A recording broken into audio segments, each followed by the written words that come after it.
Here are 5 things we learned about INEOS' second summer transfer window at Manchester United.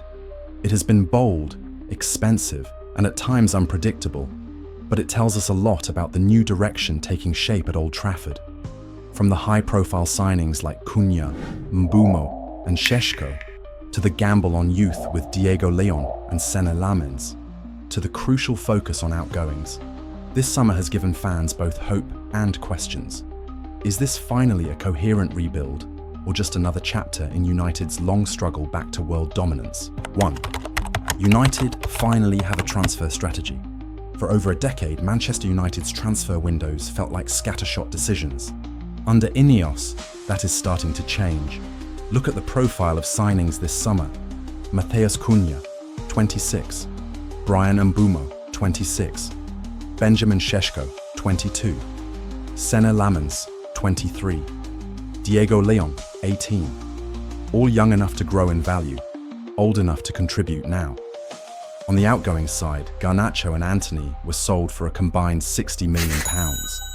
And next summer a further £70 million is expected with Marcus Rashford and Rasmus Højlund's buy clauses.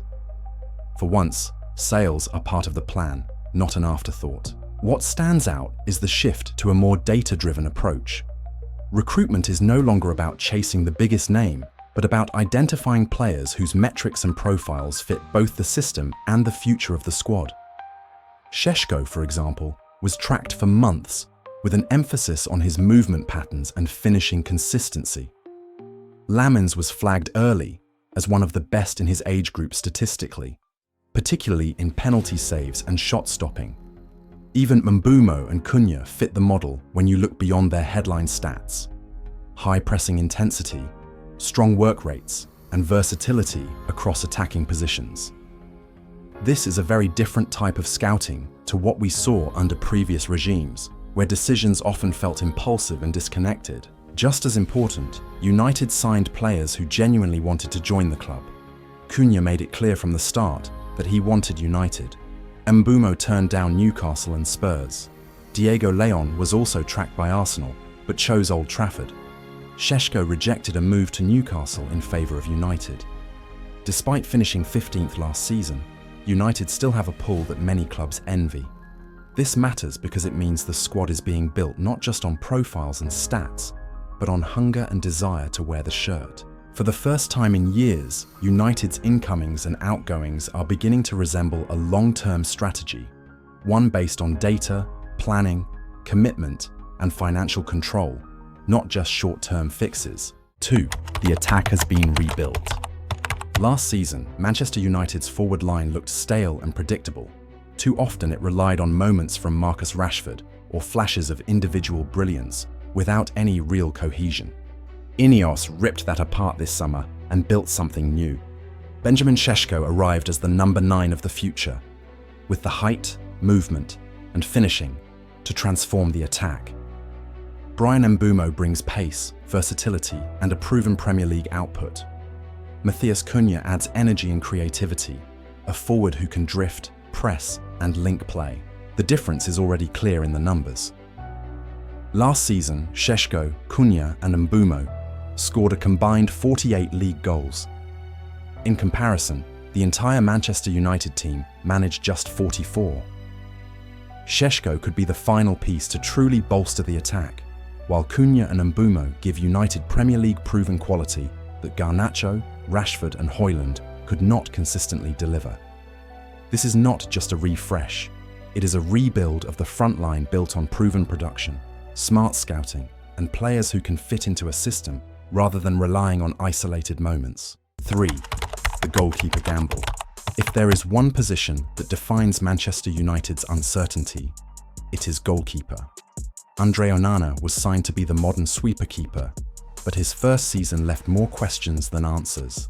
Mistakes, inconsistency, and a penalty record that became a curse meant fans never felt secure with him in goal. Recently, Altay Bayındır has been starting in the Premier League.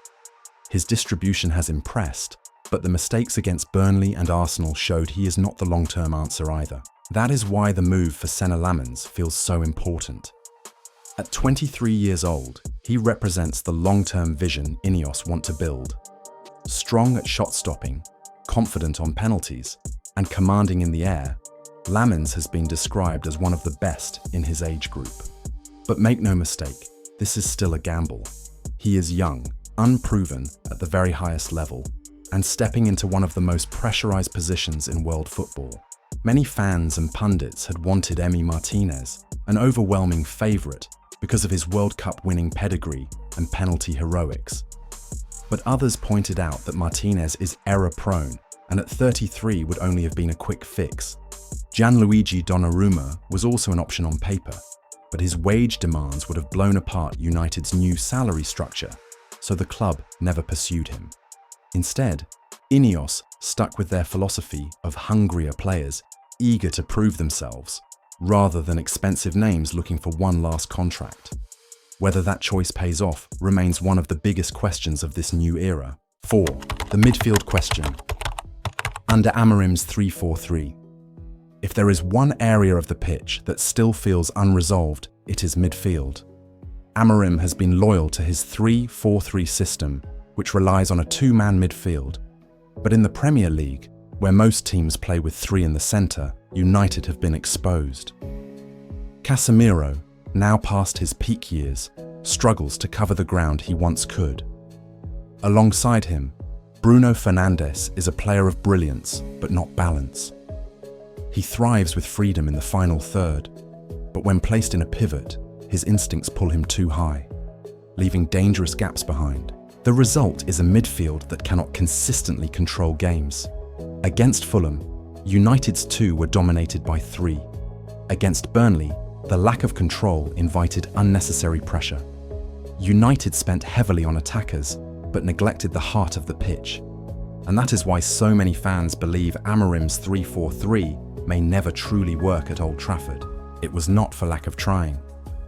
United held preliminary talks with Brighton for Carlos Baleba, but Brighton quoted £100 million for a permanent deal, which ended negotiations quickly. Baleba remains United's top target and could be revisited next summer, with the player believed to be keen on a switch. Fabrizio Romano also confirmed that United made a loan bid for Conor Gallagher, but Atletico Madrid turned it down, insisting only on a permanent sale. That leaves Amorim relying on what he has. Casemiro is expected to leave next summer, and Bruno is reportedly open to reconsidering Saudi offers. Kobbie Mainoo had asked for a loan, but United rejected the request, while Toby Collier went to West Bromwich Albion on loan. Was this a smart move or a gamble? With United playing only one game per week, it might prove wise to keep the core tight, with Ugarte and Mainoo competing alongside Bruno and Casemiro. But make no mistake, midfield will be the absolute priority in the next window. 5. Outgoings finally look strategic. For years, United struggled to move players on cleanly. Under INEOS, that is changing. This summer, the club sold Garnacho and Antony for a combined £60 million and lined up around £70 million more next year through buy clauses for Marcus Rashford and Rasmus Højlund. The exits feel planned rather than reactive, with fees, timing, and squad balance considered together. United also benefited recently from sell-on clauses in earlier deals for Anthony Elanga and Alvaro Fernandez. Those sales did not happen this summer, but the money arriving now shows why smart clauses matter. The pattern is becoming consistent. Structure sales properly, free up wages, and recycle value back into the squad.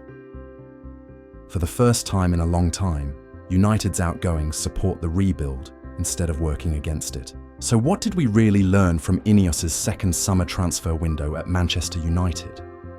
For the first time in years, there is a clear sense of planning. Young players with potential joined alongside proven Premier League performers. The attack has been rebuilt with goals and versatility. The goalkeeper position has been reshaped with a bold, long-term gamble on Senne Lammens. The midfield remains the glaring weakness, but negotiations for Carlos Baleba and Conor Gallagher showed where the club's priorities are heading.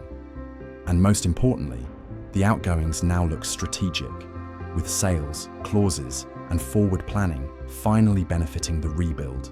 It is not perfect. There are still big gaps to address, and questions remain about whether Amorim's system can succeed in the Premier League. But compared to the chaos of past summers, this window feels different. It feels like a step towards coherence, a move away from panic buys and towards a sustainable project. The real test will come over the next 12 months. If Lammens develops, if Sesko delivers, if the midfield is fixed, then this could be remembered as the summer where United finally started to build a dynasty again. If not, it risks becoming another chapter in United's long road back to world dominance. But the verdict is not just down to the boardroom. How do you, the fans, rate this transfer window? Is it a turning point for United or another false dawn? Let me know your thoughts in the comments below.